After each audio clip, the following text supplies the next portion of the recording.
आज का जो प्रश्न है मेरा आपसे यह है कि जब हम पूजा पाठ करते हैं तो कई बार हम देखते हैं पूजा के समय जो हम कभी पुरोहित के साथ पूजा करते हैं तो वो तो तिलक वहां पे अक्सर लगाते ही हैं। अक्सर क्या मतलब हमेशा ही मैंने देखा है लगाते हैं वो लोग। और जब हम घर में पूजा करते हैं तो हम कई बार पूजा तो कर लेते हैं, तिलक नहीं लगाते।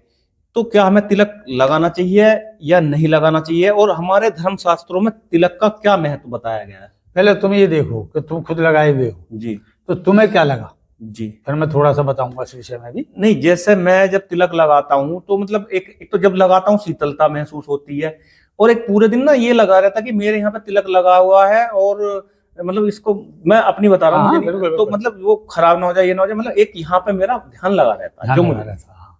देखिए, पुरोहित जो है जब वो करवाता है पूजा पाठ तो वो तो कलावा बांधना वगैरह ये सब कार्य करेगा ही। जी, और दैनिक पूजा में भी हमें देखिए भगवान को भी तिलक करना चाहिए। पहले जो है हमें हल्दी रोली वो तुम्हारी इच्छा है जी, दोनों में से, है नहीं। वैष्णव मत के हल्दी से करते हैं, जी, जी, थोड़ा सा दैविक है रोली से करेंगे, तो उसे पहले हमें भगवान को लगाना चाहिए। जी, और जो भी उनके दूध है गड़बड़ सब चीज जो भी हमारे आले में है पूजा घर में वो लगाने चाहिए। उस पूजा के उपरांत जब हम जाएं तो अब प्रणाम ही स्वरूप हम उनके आशीर्वाद को अपने यहाँ लें।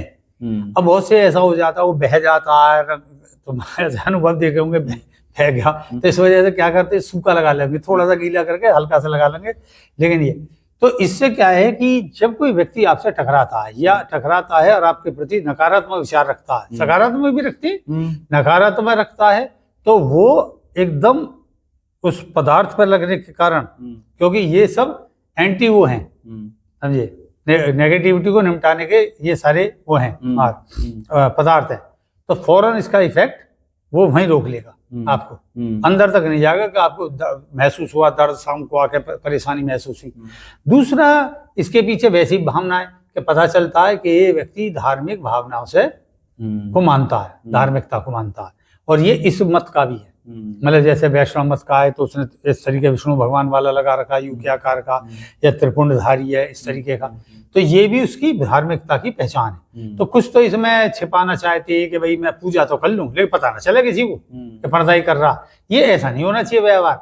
आप जो कर रहे हो फल भी जब मिलेगा, क्योंकि इसे बोलेंगे व्यभिचारी चोर विद्या, ठीक है। तो ये शीतलता देता, चंदन का शीतल देता है, और जो आपका हल्दी वाला है वो आपके अंदर जो भी अगर आपके अंदर से नेगेटिव विचार आ रहा है किसी के प्रति, तो कहाँ से चलता है? मन के विचार। तो मन की दिशा कहाँ बताई गई है? यहाँ। तो वो विचार को भी जो है आपके नेगेटिव से पॉजिटिव की ओर ले जाएगा, इस तरीके का होता है इसमें। अच्छा, आप गुरुजी इसमें आजकल बड़ा चल रहा है, पहले तो नहीं होता था। पहले जब हम छोटे छोटे तो हमने देखा कि बस हल्दी होती थी और रोली होती थी, ये दो तरीके के कलर चलते थे। आजकल जैसे व्हाइट भी चल रहा है, येलो भी चल रहा है, आपका रेड भी चल रहा है, ऑरेंज भी चल रहा है। ये इस तरीके कई कलर आजकल बाजार में। इन कलरों का क्या महत्व है और किस व्यक्ति को कौन से कलर का लगाना चाहिए या किस तरीके से लगाना चाहिए?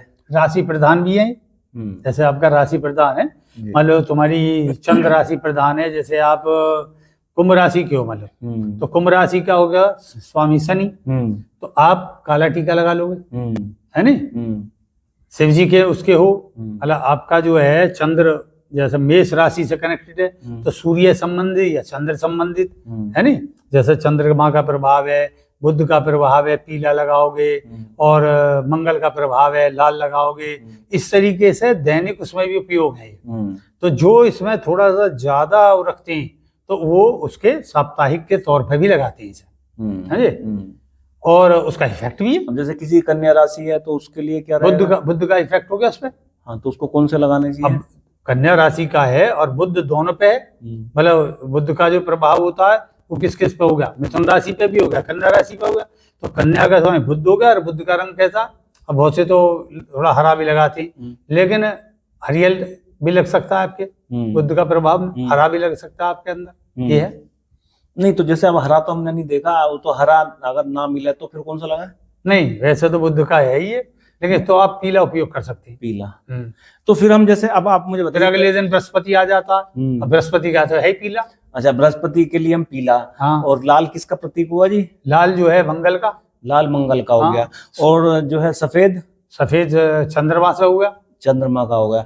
और जो एक वो हनुमान जी वाला जो होता है वो गिरवा टाइप, सिंदूर, हाँ, सिंदूरी जो हो गया, जी जी, हाँ तो वो मंगल को ही लगेगा ना, वो भी और रेड भी। तो रेड भी। रेड तो वैसे अच्छा, जो सूर्य से कनेक्टेड है, तुम्हारी समझ में आ गई मुझे, सूर्य से जो कनेक्टेड है सिंह राशि के लिए, तो वो आपका होगा जो चमकीला रंग होता है नहीं, जैसे केसर का तिलक, ये होगा। अच्छा, एक दूसरा इसमें रोली, हल्दी और जो हम कहते हैं चंदन, कुमकुम, चंदन, तो इन सब में कौन सा श्रेष्ठ रहता है, कौन सा तिलक लगाना चाहिए? चंदन का श्रेष्ठ है। श्रेष्ठ है। अब चंदन में भी दो होते हैं, एक सफेद और एक लाल। हाँ, तो जो सफेद है वो ये उपयोगी है सबसे पहले। अच्छा, हाँ, और फिर चंदन, फिर लाल लाल वाला। हाँ, मुख्य तो दो ही चलते हैं ये चंदन में। चंदन होते ही दो, और लाल और हाँ, सफेद जो, ये है। और सबसे प्रमुखता से अगर हम लगाएं तो चंदन हमारे लिए सबसे